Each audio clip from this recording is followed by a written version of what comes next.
Meu nome é Flávio Machado, sou casado com Fabiana há 16 anos e tenho as minhas filhas, a Melina, 12 anos, a Sara, 10 e a Petra, 8 anos.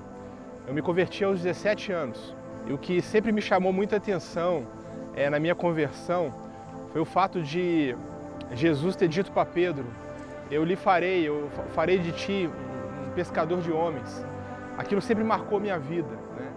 E no momento que aquilo se tornou algo vivo para mim, aquela palavra de Jesus dizendo para Pedro que faria dele um pescador de homem, aquilo sempre me chamou muita atenção e eu sonhava em ser de fato esse homem que pudesse pescar outros homens, assim como eu fui pescado. Hoje nós trabalhamos como missionários aqui na fronteira, já há quase um ano, com foco de plantação de igrejas na cidade de Foz do Iguaçu, tríplice fronteira, cidade estratégia para o nosso estado do Paraná. Uma das nossas experiências no trabalho missionário tem sido o fato de nós irmos até as pessoas e não esperar que as pessoas venham até nós. E quando a gente iniciou o trabalho missionário, em julho de 2014, a gente viu que a gente podia fazer isso. A gente não teria que esperar dentro das nossas casas ou dentro dos nossos templos, mas a gente podia ir até as pessoas aonde quer que elas estivessem. E a partir do local que elas estão ou da comunidade que elas estão, ali nós poderíamos iniciar um novo trabalho. Talvez pessoas que nunca chegariam aos nossos templos, pessoas que nunca viriam aos nossos templos, a gente tem a oportunidade de estar ali com elas e a partir do contexto delas, da cultura delas, da realidade delas, nós iniciamos o trabalho de plantação de uma nova igreja através de uma célula local com aquelas pessoas. Nos chamou a atenção recentemente quando nós fizemos um trabalho num dos bairros da cidade de Foz do Iguaçu, o bairro Andradina, e a gente ali começou um trabalho em parceria com a primeira igreja batista em Maringá. E quando a gente iniciou o trabalho ali na rua, era um dia de chuva e a gente estava com as barracas montadas e de repente estava ali chovendo muito mesmo e de repente a gente tinha 30 crianças daquela comunidade debaixo da barraca. Nós fechamos ali em volta daquelas crianças, podemos cantar com elas, podemos falar com elas as histórias bíblicas e aquelas crianças ouviram do Evangelho naquele dia. No dia seguinte nós voltamos ali e não tínhamos só as 30 crianças, mas tínhamos 150 crianças que vieram de todas as partes do bairro para estar conosco ali debaixo das barracas, ouvindo do Evangelho. Eu chego a me emocionar o fato de que quando a gente sempre vai fazer um trabalho, as pessoas já estão ali nos esperando, chegar para ouvir do Evangelho. Eu posso citar, por exemplo, um trabalho que nós temos numa comunidade pobre, que é a comunidade do Bambu, e todos os sábados, quando nós chegamos ali às 5 horas da tarde, as crianças já estão ali, os bancos já estão formados, as cadeiras já estão em roda, e aquelas crianças, aquelas pessoas já estão esperando, quase 20 pessoas, para a gente poder cultuar a Deus junto e para elas ouvirem do Evangelho. Nós não plantamos igreja com pessoas de outras igrejas, nós não plantamos igreja com crentes, nós plantamos igrejas com pessoas que entregam suas vidas a Jesus e que a partir do momento que elas entregaram suas vidas a Jesus, elas começam a se reunir em comunidade para iniciar o trabalho de uma nova igreja. Sempre me chamou a atenção uma frase de Oswald Smith, que ele disse que ninguém tem o direito de ouvir o Evangelho 2 vezes enquanto ainda existir pessoas no mundo que nunca ouviram do Evangelho. Essa é uma frase que tem me motivado, porque existem muitas pessoas ainda que não tiveram a oportunidade de ouvir do Evangelho. Quando a gente vê tanta demanda de coisas que precisam ser feitas, de estudos bíblicos que precisam ser dados, de pessoas que precisam ser alcançadas, isso chega a nos emocionar, porque há muito a ser feito, muito a ser feito. Né? E eu tenho colocado a minha vida, tenho colocado a minha família nesse negócio, dado a nossa vida, para que pessoas possam entender do Evangelho, possam receber a Jesus como seu único e suficiente Salvador.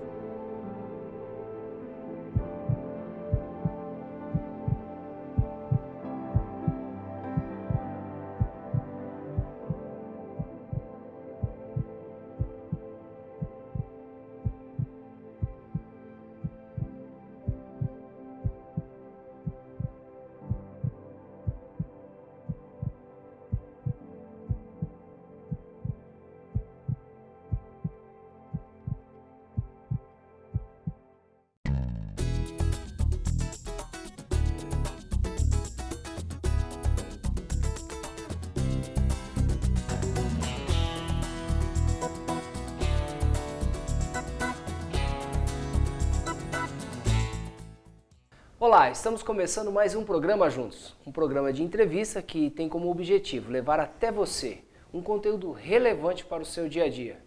E hoje eu tenho o prazer de receber aqui em nossos estúdios o pastor Flávio Machado. O pastor Flávio Machado, além de pastor, um amigo que tem trabalhado, tem dedicado a sua vida, servindo ali na região de Foz do Iguaçu, na cidade de Foz do Iguaçu. Pastor Flávio, um prazer recebê-lo aqui em nossos estúdios. Alegria minha. Para a gente conversar um pouquinho sobre plantação de igreja. Muito obrigado, Clemente. Pastor Flávio, nós vimos no vídeo de abertura falando sobre a tua atuação, a sua atuação ali em Foz do Iguaçu, em algo que nós denominamos plantação de igreja. Para o telespectador que está nos assistindo, para a pessoa que está em casa, explica um pouquinho o que significa plantação de igreja e como que você realiza esse trabalho. Bom, eu poderia resumir assim muito diretamente, muito claramente que plantação de igreja seria encontrar pessoas que precisam ser encontradas, pessoas que precisam ser abraçadas e pessoas que precisam encontrar a vida, precisam encontrar a esperança. Né? Então, quando nós falamos em plantar uma igreja, nós falamos de encontrar pessoas, porque igrejas são pessoas. E aonde estão essas pessoas? Por toda a cidade. Por toda a cidade. Né? A dinâmica não seria de esperar essas pessoas virem, mas de encontrá-las. De encontrá-las. Nas casas, nas ruas, nos becos, nas vielas, aonde quer que elas estejam. E ir de encontro a essas pessoas. Engraçado que talvez o telespectador, quando eu falei de plantação de igreja, deve ter pensado na construção de um local de reunião. E eu já vi que você está falando de igreja relacionada à pessoa. Para quem está em casa, qual é essa separação? Para você é muito claro que a igreja enquanto pessoas e não como um espaço físico. É muito importante nós entendermos a definição de igreja. Uhum. Acho que isso aí é uma coisa fundamental para nós nos dias de hoje. Igreja não são paredes, não é um templo, né, como você mesmo citou, não são janelas, não é um local físico, material. Né? Mas podemos dizer que pessoas são igrejas, né? Vidas, né? Imagens e semelhanças de Deus, pessoas criadas por Deus. Então, essa é a denominação que nós damos, né? O significado da igreja são pessoas. Então, onde estão as pessoas? Se nós pegarmos o exemplo de Jesus Cristo, ele ia de encontro às pessoas. Ele de encontro encontrava as pessoas. Então, o nosso lema, né, o nosso objetivo tem sido isso, encontrar pessoas, né, através de relacionamento. O foco maior tem sido relacionamento com pessoas. E a partir desse relacionamento, nós entendemos que essas pessoas irão compor a igreja. Né, uma igreja viva, dinâmica, né, por toda a cidade. Então, a igreja tem esse aspecto dinâmico, vivo. Né, a gente não está vinculado a um lugar, a um local, a um templo, a paredes, mas a gente está focado em pessoas, em vidas. Nós vimos no vídeo de abertura que você vai até um bairro, um dos bairros de Foz do Iguaçu, e junto com a sua família, junto com outras pessoas, e ali você desenvolve algumas atividades. Conta pra gente o que você tem feito hoje naquele bairro. Nós, na verdade, tivemos a visão do mapa de Foz do Iguaçu. E quando nós olhamos o mapa de Foz do Iguaçu, nós encontramos buracos, né, áreas que precisavam ser alcançadas. Alcançadas, quando eu falo, alcançadas pelo amor, alcançadas pela esperança e pela ajuda, né, pela parceria, por estar ali e fazer diferença naquela realidade. E quando a gente encontrou essas áreas e a gente viu que existiam essas áreas com a possibilidade de iniciarem um trabalho, a gente começou a mapear isso e a gente encontrou locais que a gente poderia chegar. E exatamente isso, nós fomos até aqueles locais. Nós fomos e começamos de uma maneira muito simples a ter um contato com aquela comunidade. Né? Viver entre eles, conhecer a realidade da comunidade, do bairro, as localidades que nós estamos. Hoje nós estamos em várias partes da cidade. Né? E, na verdade, a gente experimenta, né? A gente sente a realidade daquilo tudo. E quando a gente vê que ali a gente pode iniciar alguma coisa, a gente sente a direção de Deus, a gente inicia. Então, hoje a gente tem ido até esses lugares. São lugares que os trabalhos já se estabeleceram, né? Das mais variadas formas, né? Num lugar é numa casa, outro lugar é na rua, com barracas. Então tem sido assim, tem sido uma forma bem dinâmica. A gente tem encontrado esses bairros e estabelecido ali um trabalho inicial. E como é a situação das pessoas com quem você tem se relacionado, tanto social como emocional? As pessoas, de uma forma geral, as pessoas estão machucadas, as pessoas estão sem esperança, as pessoas estão desestimuladas, né? A gente poderia relacionar isso a várias questões, talvez ao governo, ao município, né? Às políticas públicas que não estão dando conta. A gente está encontrando as pessoas sem vida, as pessoas estão sem respostas para coisas do cotidiano, né? E as pessoas vão perdendo a esperança, as pessoas vão se perdendo o estímulo diário de vida e parece que as pessoas vão ladeira abaixo, né? Então a gente tem encontrado essa realidade em todos os locais, né? A gente pode citar, recentemente a gente fez um trabalho numa escola e a gente, ao falar com as professoras começaram a chorar, né? Então são pessoas que têm um certo nível cultural, mas estão abaladas. E assim todos os locais que nós temos trabalhado, Clemente, seja num bairro, seja numa comunidade, numa favela, a gente tem se deparado com os mais variados tipos de realidades e de carências que são gerais do ser humano. E por que você vai até essas pessoas? Eu poderia dizer que isso é algo que está relacionado ao sentido de vida para mim hoje, de chamado, de vocação, de querer fazer diferença, né? de ter suas prioridades hoje, né? De saber o que é essencial. E quando você entende isso, né? Você entende o seu grande propósito de vida, você já não consegue mais abandonar ou fechar os olhos para essas realidades. Uma das comunidades que nós iniciamos o nosso trabalho, que nos chamou a atenção, o número de adolescentes grávidas. Meninas de 12, 13 anos. E aquilo nos tirou o sono, aquilo nos incomodou para que a gente pudesse começar algo num dos bairros que nós trabalhamos, né? E aí a gente vai entendendo ao longo da nossa jornada, da nossa caminhada, que a gente de fato só tem sentido quando a gente encontra o outro, né? Quando a gente, na verdade, tem discípulos ou faz discípulos, ou a gente se depara com as nossas realidades extremas e você pode ser um instrumento na mão de Deus para fazer algo por aquelas pessoas. É fácil chegar até essas pessoas? Como tem sido esse teu trabalho?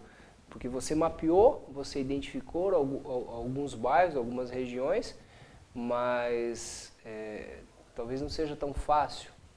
Como tem sido essa sua articulação para se relacionar com elas? Tem sido, os primeiros contatos têm sido de forma muito simples, né? Um diálogo, uma comida, né? Uma troca de experiências ali, um bate-papo.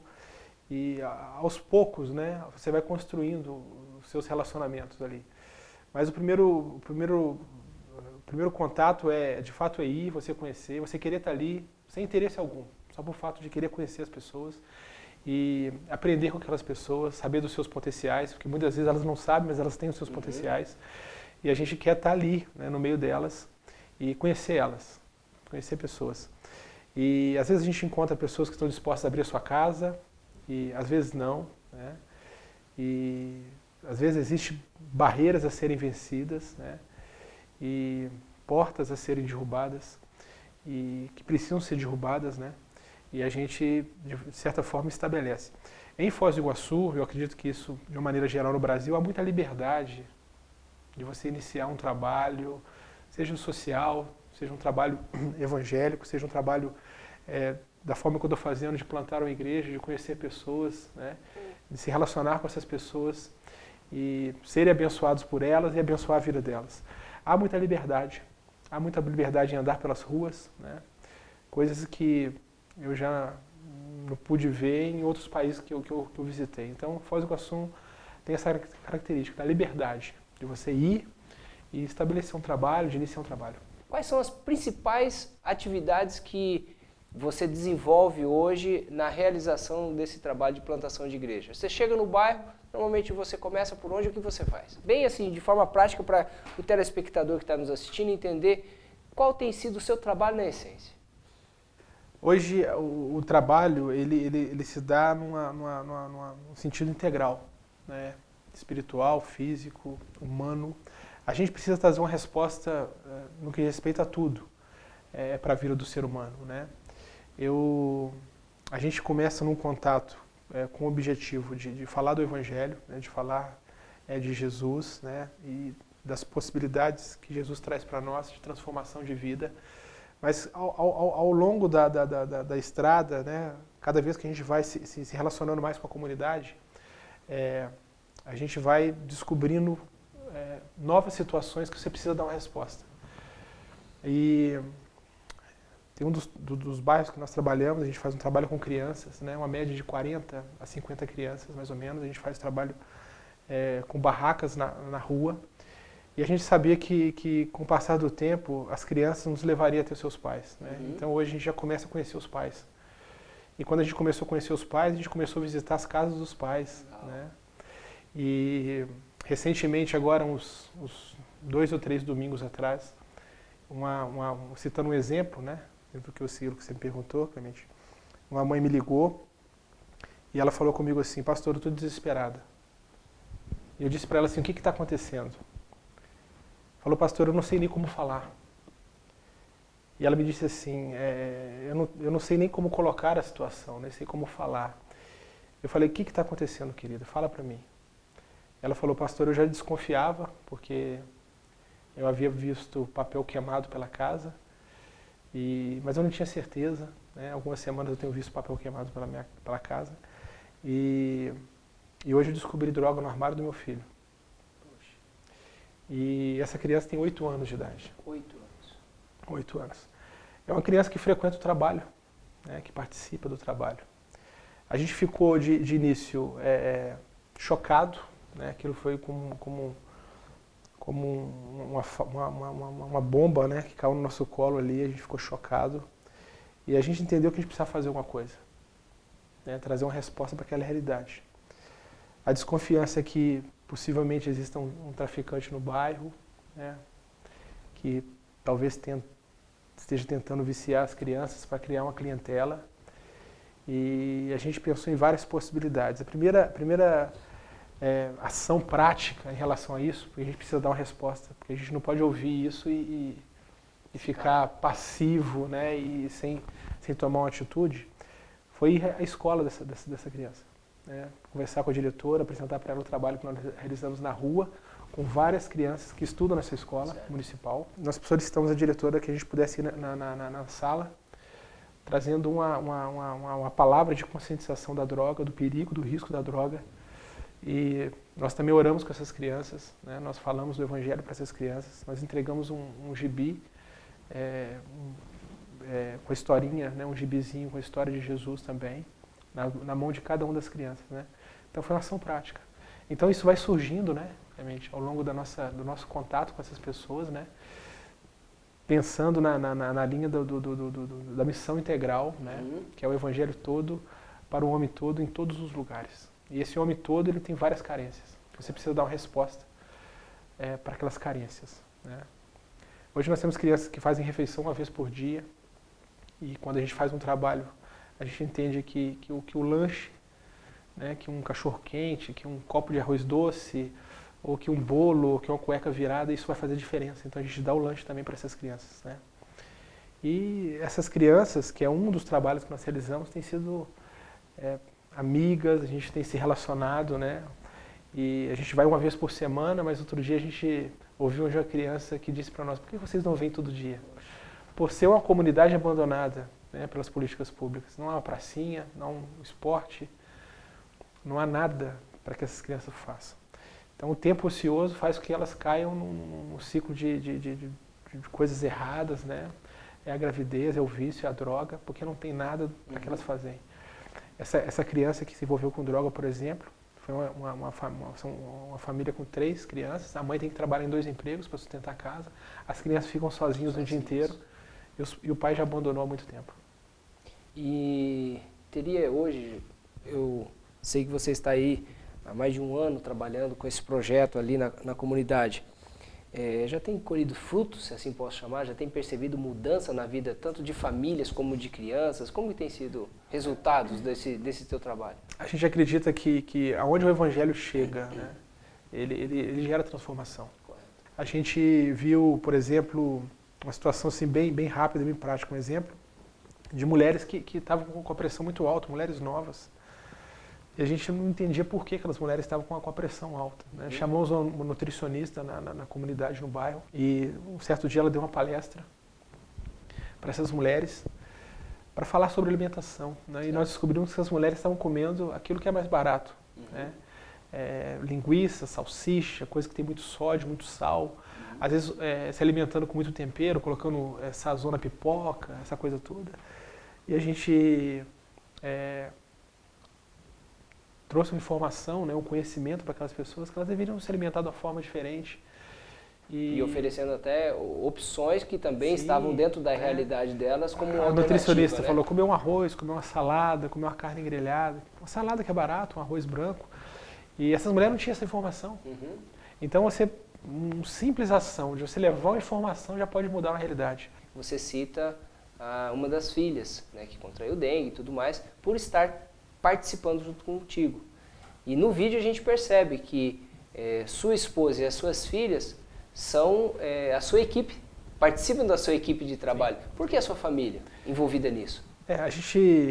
Eu não poderia fazer o trabalho que faço hoje sozinho. Correto. Eu tomei a decisão e isso foi uma coisa natural também, uma escolha nossa em conjunto, de trabalharmos em equipe, como família. A gente vive um dilema, às vezes, de colocar as prioridades na vida. Né? Talvez o primeiro trabalho, primeiro Deus, depois o trabalho, depois a igreja, a gente vive esses dilemas. Né? No meu caso, eu não precisei viver esse dilema de escolher. Né? A gente conseguiu unir tudo. Se sirvo a Deus, sirvo juntos em família. Se Deus está em primeiro lugar, Ele está para todos nós como família. Né? Se fazemos um trabalho, fazemos juntos como família. Um trabalho de equipe. Né? A minha filha mais nova tem 8 anos. Né? E ela trabalha da mesma forma que eu trabalho. Né? Ela ministra, ela ajuda, ela serve um lanche, ela ajuda a estar ali. Né? E a gente tem experimentado como família. Como família, as experiências desse trabalho em equipe, coisas que vão marcar a vida delas. Né? Eu disse para minha esposa que a gente só pode marcar a vida dos nossos filhos se for de uma forma prática também. Não adianta a gente só transmitir teoria. Eu acredito que daqui a 50 anos, talvez, quando estiver mais aqui, elas vão se lembrar de quando nós iríamos para a rua, ajudar, amar, falar do Evangelho de uma forma muito prática. Ser relevante na vida dessas pessoas, né? E para que esse trabalho possa continuar, eu sei que já existe também algumas parcerias com a própria Convenção Paranaense, né? Uma vez que hoje você é missionário da convenção, através da convenção, e também com a Igreja Batista, a primeira igreja de Foz, e outras igrejas que têm lhe procurado até para você possa recebê-los, né, para dar continuidade nesse trabalho. Mas eu sei que existe um desejo no coração, né, de sua parte, de construir um espaço para receber essas pessoas. Então, dê um recado para quem está em casa sobre esse projeto, e como que a pessoa que está em casa pode contribuir e ser apoiador desse projeto? No mês de outubro, né, a gente tem parceria com a Convenção, que nós somos missionários hoje. A gente tem uma série de adotantes nossos, pessoas que nós chamamos daqueles que seguram as cordas. Né? Legal. Pessoas que oram, pessoas que contribuem. Mas no mês de outubro nós vamos construir um projeto. E esse projeto envolve a igreja. Né? São essas pessoas que nós queremos reunir elas, pessoas de várias partes da cidade, para a gente fazer uma celebração junto. Mas nós vamos construir um espaço que nós temos chamado de espaço multiuso. É um barracão, um barracão muito, muito prático, um barracão rústico, onde nós queremos na segunda-feira desenvolver um trabalho com mulheres, na terça-feira desenvolver um trabalho com crianças, quarta-feira possivelmente aula de música, quinta-feira esporte. E dentro desse barracão nós também iremos realizar cultos, né? Colocaremos cadeiras de plástico, e realizaríamos cultos, mas ao término desse culto a gente recolheria essas cadeiras e ficaria com o espaço todo para ser utilizado. Né? A gente quer fazer um espaço para que a comunidade possa usar. Legal. Um dos erros do meu ministério pastoral a gente muitas vezes constrói templos para ficar fechado 85% do tempo, né? Para usar muito pouco. A gente quer construir um espaço, Clemente, que se torne um espaço multiuso, né? Que a gente treine pessoas, treine líderes, ensine, tenha aulas, capacitação e seja um espaço aberto diariamente para a comunidade, né? Em parceria com a comunidade. Você que está em casa e está assistindo esse programa e se sentiu mobilizada por esse projeto, principalmente nesse momento da construção desse espaço multiuso, ali na cidade de Foz do Iguaçu, um bairro carente, né, da cidade de Foz do Iguaçu, você pode entrar em contato com a gente por esse telefone que está aparecendo no seu vídeo e fazer a sua doação. Nós teremos assim mais informações a lhe dar, você que está desejando saber mais a respeito, nós forneceremos, se você quiser, até o contato do pastor Flávio para você entender um pouco mais. Então você que é empresário, você que sentiu, não só empresário, mas você que se sentiu tocado e interessado por adotar esse projeto ou fazer uma oferta, seja de material, seja de recursos financeiros, seja do que for. Depende de você que é dono de uma empresa de material de construção, vamos precisar de material de construção na construção desse espaço multiuso. Então, você pode entrar em contato com a gente para saber mais informações e ser um apoiador desse projeto. A construção acontece no mês de outubro, né? Do dia 1º ao dia 12 de outubro, a gente vai ter homens do Brasil inteiro construindo, né? Precisaremos de recursos, exatamente isso. E possivelmente nos próximos dias, próximos meses, a gente quer comprar também o terreno, né? Onde vai ser construído esse barracão. Né? É um barracão que vai atender a cidade de Foz do Iguaçu, que hoje está quase com 300 mil habitantes. Então você que é de Foz do Iguaçu, que está nos assistindo, o programa da região, é uma ótima oportunidade de você investir numa obra social e também missionária, que o pastor Flávio ele tem desenvolvido ali na cidade de Foz do Iguaçu. Pastor Flávio, eu quero te agradecer por esse tempo aqui com a gente, conversando, falando dessa tua atuação. E você que está em casa e se percebeu, através dessa entrevista, através desta conversa com o pastor Flávio, você pode começar no seu bairro ações, como ele citou, de repente juntar a família, juntar os amigos e promover uma limpeza em um bairro que com certeza vai fazer a diferença na vida daquelas pessoas que ali moram. Nós precisamos de pequenas ações, de mobilização para fazer a diferença na sociedade que nós estamos inseridos. Pastor Flávio, muito obrigado. E eu quero orar pela sua vida, pela vida da sua família e também por aquelas pessoas a quem você tem atendido. E você que está em casa, feche teu olho, se assim sentir o desejo. Nós vamos agradecer a Deus por esse trabalho. Querido Deus, eu te agradeço pela vida do pastor Flávio, por tudo que ele tem feito ali na cidade do Foz do Iguaçu, por vidas que ele tem alcançado através do ministério que ele tem exercido. Peço as suas bênçãos sobre a vida dele, sobre a vida dos seus familiares, sobre a vida daquelas pessoas com quem eles têm se relacionado. Os abençoe em nome de Jesus. Amém. Querido telespectador, eu quero te agradecer pela companhia e te agradecer, pastor Flávio, por esse momento aqui juntos, de levar até a quem nos assiste essa palavra relevante. Obrigado, Clemente. Esperamos você no próximo programa e que Deus te abençoe.